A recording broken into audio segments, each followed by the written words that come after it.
nikel, ujungnya baterai gitu ya. Saya bicara EV, ujungnya baterai gitu. Di sana sekarang lagi marak-maraknya bercerita itu ya, kalau Kemenko itu saya diundang tuh second life baterai. Kalau mobil bekas gimana, itu lagi jadi isu juga ya. Itu lingkungan.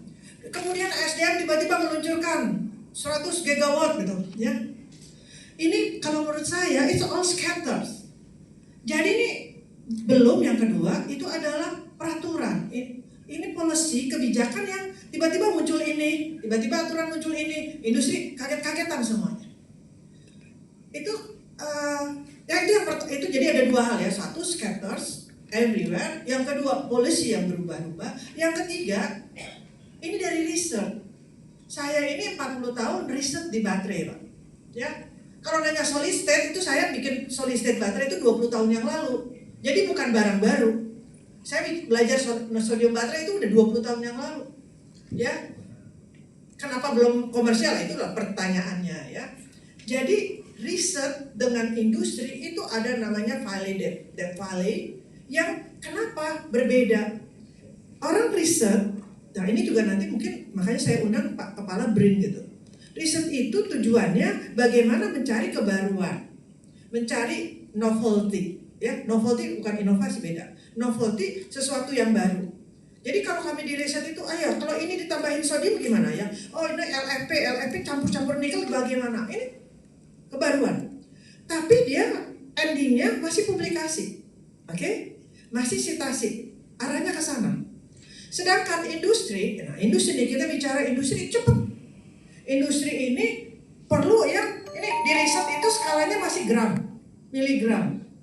Teman-teman kalau cari mau ITB kayak mau apa itu masih miligram.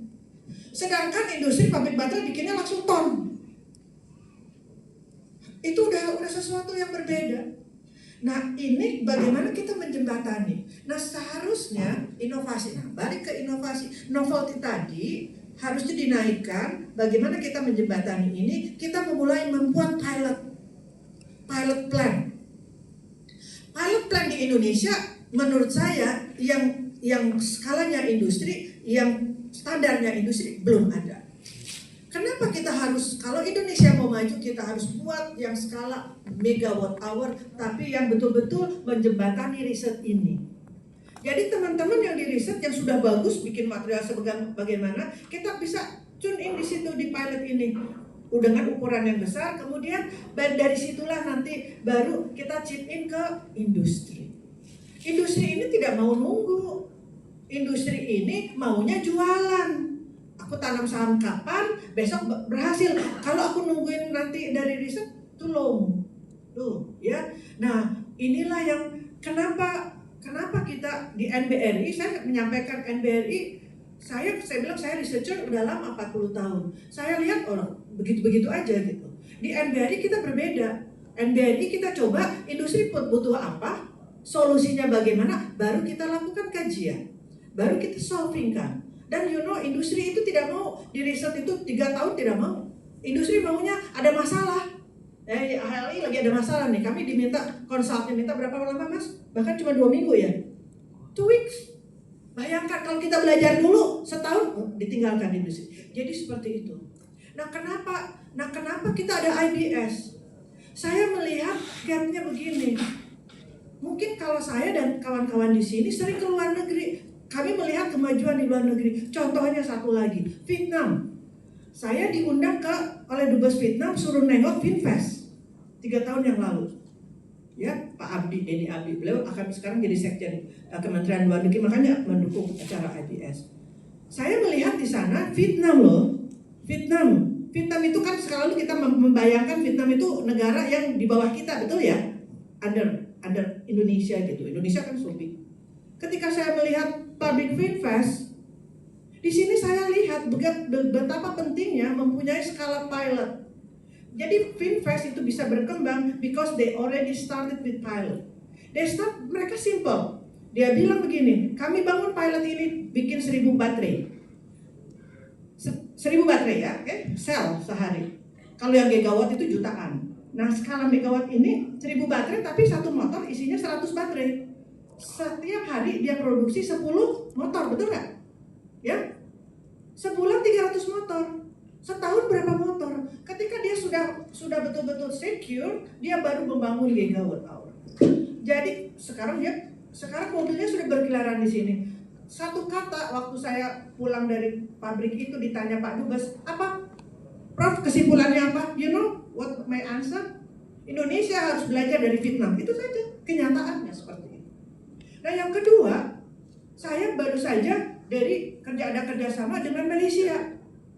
Mungkin insya Allah nanti datang sini Nano Mali Berhad. Itu tahun pertama tuh ikut di IBF, dia baca cerita bagaimana growing nikel. Karena Malaysia nggak punya nikel. Malaysia tuh nggak punya nikel.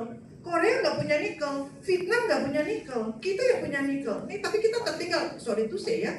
Kemudian ketika mereka berikutnya lagi, mereka udah mulai ngajak-ngajak kerjasama. You know, this year I visit them. Even next week there will be conference. Mereka sudah mau meluncing yang pilot plan 1 megawatt hour di Sepang. Kemudian yang saya lebih surprise itu adalah apa? Ketika saya tanya materialnya apa, NMC, mereka sudah desain.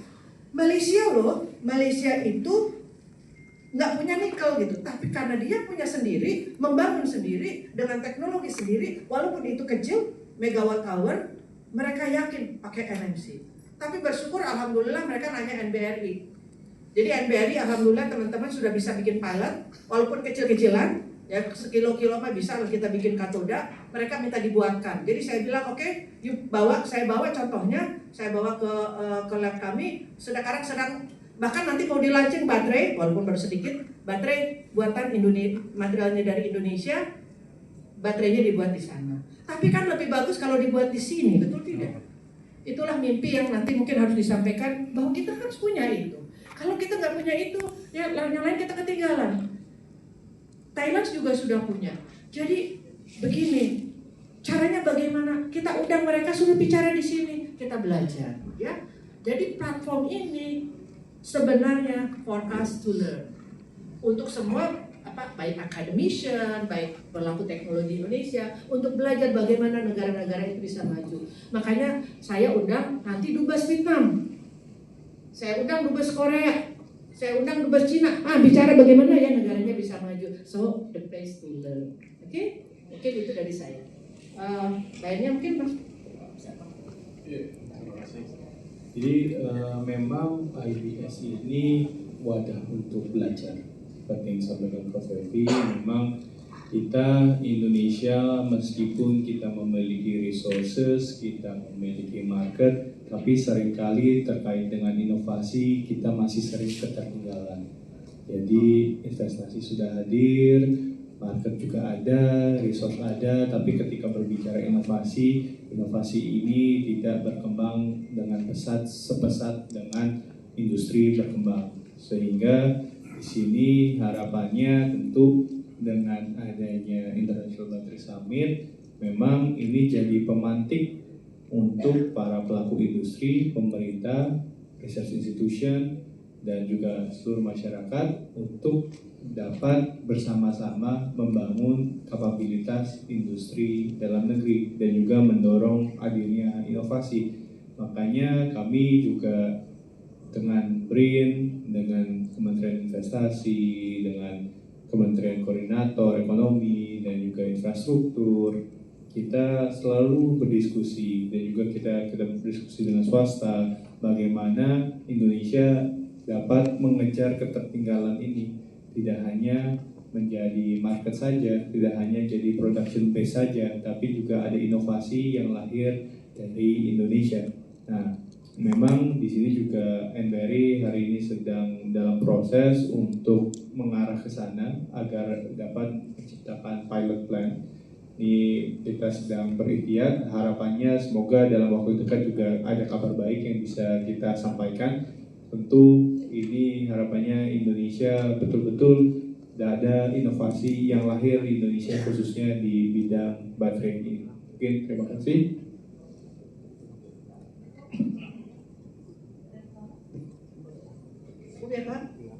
Sudah cukup Pak?